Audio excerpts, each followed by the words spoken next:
So this video I want to make for people who are relatively new to the country, or they're relatively new to the jobs and they're not sure what is the exact state they're ultimately going to settle in. So we see that a lot happens with a lot of people in IT background.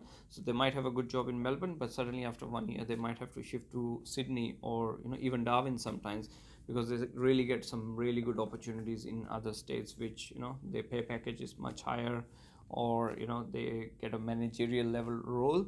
So in those situations, okay, if you haven't bought a house yet, what I suggest to my clients is, don't buy your owner occupied home yet, because you're not sure where you actually going to end up living. After 1.5 year your situation might change. And this is also true for people who are new to the country, and they're just testing waters at the moment. They're not sure which city or state they are going to live, or even within a city which suburb they're going to end up going to live.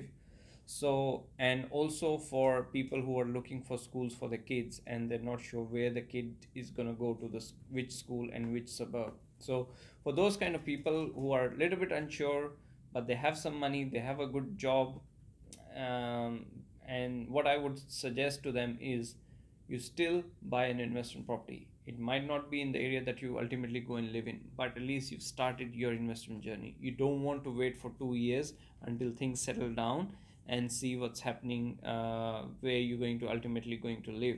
So that if you invest today, in 2 years time the property that you buy today will be a little bit higher than what you really purchase it for. Okay, so then that adds value to your equity already. Okay, so after 2 years you might be able to do refinance and get some equity out of that, which can be used to purchase another property if you've settled already into a new suburb where you really know that you're going to live for a longer period of time.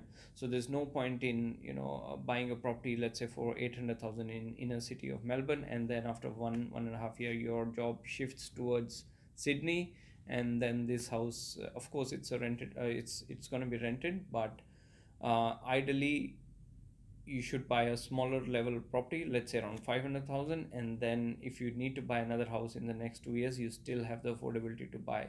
But if you're going to buy like a 800 900,000 house, that leaves you with very much less capacity to get a loan for the second property. So that's why I suggest, rather than being keep waiting until the right time or the right situations to occur in your life, why don't you go and invest in property in a good growth zone, where you'll get capital growth, you'll get the rental return. So that starts your investment journey. You start to get to know how the property investment side of things work. You get some equity into your portfolio already, and that subsequently makes your second or the third purchase much easier for you. So I hope this makes sense. I would love to see your comments as well. Please let me know how you feel about this situation. Thank you.